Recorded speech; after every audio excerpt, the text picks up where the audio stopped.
Olá, bem-vindos a mais uma classe de espanhol. Então, hoje nós vamos falar um pouquinho sobre o apócope. Nossa, prof, que nome é esse? Já fiquei confuso, minha cabeça já deu 1000 caraminholes. Não, calma. Apócope, muitas pessoas têm dificuldade de compreender por quê. Não temos esse tipo de acontecimento na gramática portuguesa, né, da nossa língua. Então, o que acontece? Quando eu tenho no português e no espanhol algo semelhante, eu consigo entender muito mais fácil, muito mais rápido. Eu vou captar essa mensagem, essa gramática de uma forma mais tranquila.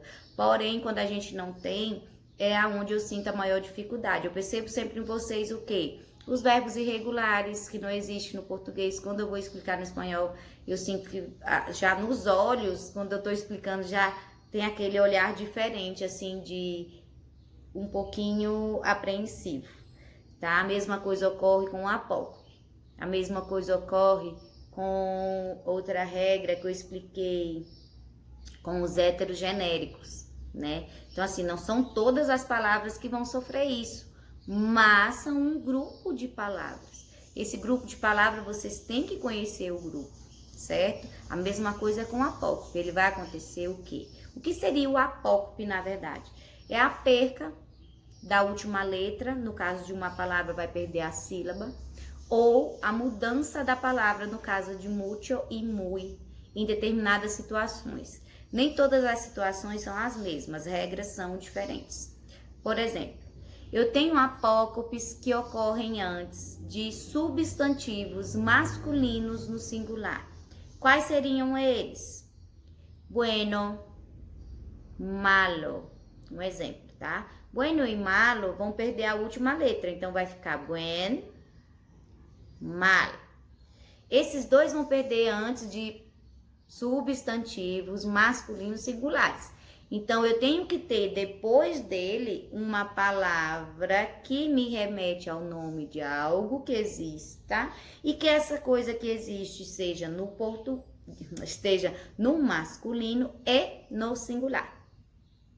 Porque, senão, ele não vai perder a letra. No caso aqui, olha o exemplo. Pedro es un buen hijo. Pedro é um bom filho. Filho é um substantivo, é o nome de algo, tá? Ele é um filho. Qual é a característica que eu dei para o filho? Bueno, né? Então, nesse caso, ele não vai ficar Pedro es un bueno hijo, porque está antes de um substantivo masculino singular. Vai ficar Pedro es un buen hijo. Agora, se eu colocasse esse bueno para o final da frase e não tivesse nenhum substantivo masculino singular depois, ele iria continuar normal. Por exemplo, Pedro es un hijo bueno. Sim? Se eu colocasse essa frase no plural, também não ocorreria a perca. Então, ficaria Pedro y Pablo son buenos hijos. Pedro y Pablo son hijos buenos. Entenderam? Terminou a frase, não ocorre o apócope. Se estiver no plural, não ocorre o apócope. Isso só vai ocorrer antes de substantivos masculinos singulares. Agora, eu tenho outras palavras que vão se adequar a outra regrinha. Por exemplo, grande e cualquiera. Grande e cualquiera vão sofrer a perca da última letra, no caso de cualquiera, que vai ficar qualquer. E grande vai perder a última sílaba, vai ficar gran. Ele vai perder o D. Isso só ocorre antes de substantivos masculinos singulares e também no substantivo feminino singular. Então, os únicos que vão acontecer isso antes de feminino, quem é? Cualquiera e grande. Pedro es un gran alumno. Então, alumno é um substantivo, aluno. Eu dei uma característica a esse aluno, que é ser grande, né? Então, eu coloquei Pedro es un gran alumno e não grande alumno, tá? Outra coisa, se viesse no final da frase, Pedro es un alumno grande. Agora, se eu colocasse Pedro y Pablo son alumnos grandes. Ana y Juana son alumnas grandes. Agora, se eu colocasse no feminino singular, Juana é uma gran alumna. Então, eu tenho Pedro é um gran alumno, Juana é uma gran alumna. Singular, masculino e feminino, porém no plural não acontece. Se vier depois, no final da frase, também não acontece a perca da letra ou da sílaba, certo? No caso de mucho e muy, a regrinha muda também.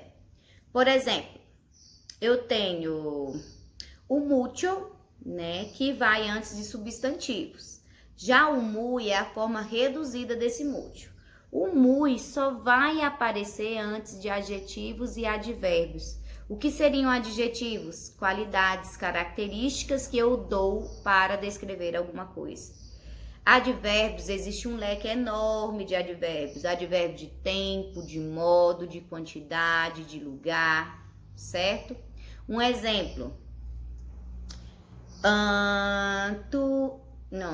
Esta casa é muito bonita. Então, qual é a característica que eu dei para a casa? Bonita. E eu quis intensificar isso dizendo que é muito. Então, eu disse, esta casa é muito bonita. Certo?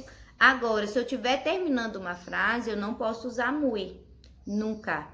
Terminou frase, mútil. Porque o muy só aparece antes de adjetivo e advérbio. Então, se estiver terminando a frase, não tem ninguém ali atrás dela.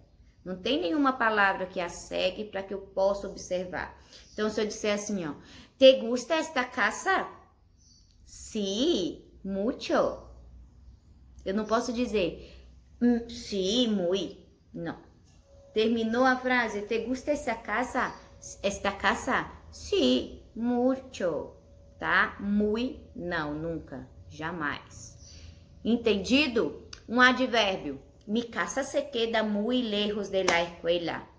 Então, a minha casa está muito longe da escola. Mi casa se queda muy lejos de la escuela. Então, lejos é longe. Então, eu estou dando um advérbio de lugar.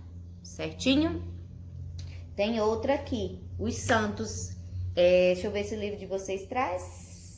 Não traz o santo, mas eu vou explicar porque é importante. Vocês podem ver em algum momento, principalmente em algumas literaturas, tá? Santos são apocopados. Então, eu não posso, no plural não, no singular também. Todos os apócopes acontecem no singular, certo? A maioria no singular masculino. Nesse caso dos santos, do santo, por exemplo, santo vai perder a sílaba. Então, vai ficar San. Então, ó, San Andrés, San Carlos, San Pedro, certo? Porém, existe um grupinho de santos que não perdeu o tó. Antes desses santos, vocês não podem utilizar apocopado. Ele tem que manter santo, tá? Então, eu criei uma musiquinha usando Despacito, que vocês conhecem, né? De trás para frente, de frente para trás. Então, Despacito. Aí a gente vai usar só o ritmo. Tá bom?